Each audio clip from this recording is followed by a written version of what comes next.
Il existe plusieurs techniques de procréation médicalement assistée. L'insémination artificielle consiste à déposer des spermatozoïdes préparés dans la cavité utérine de la femme.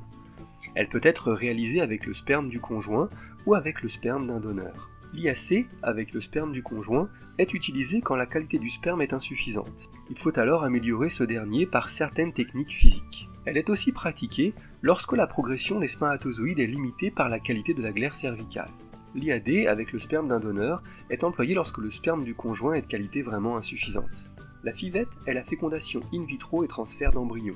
La ponction ovocytaire consiste à prélever des ovocytes dans les follicules mûrs à l'aide d'une seringue à travers la paroi du vagin sous contrôle échographique. Le nombre d'ovocytes recueillis est très variable en fonction de la patiente. Leur qualité est aussi très variable. Pendant la ponction, le recueil de sperme est effectué, généralement par masturbation. Il peut aussi l'être de façon chirurgicale. Le sperme peut être préparé pour ne conserver que les spermatozoïdes fécondants. Les ovocytes et les spermatozoïdes sont alors mis en présence pour que la fécondation puisse avoir lieu.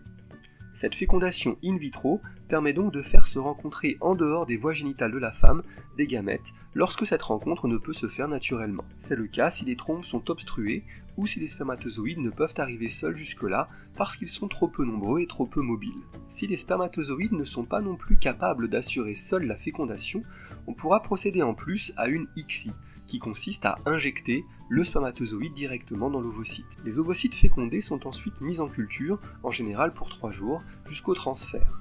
Les ovocytes, comme les spermatozoïdes utilisés, peuvent provenir d'un don.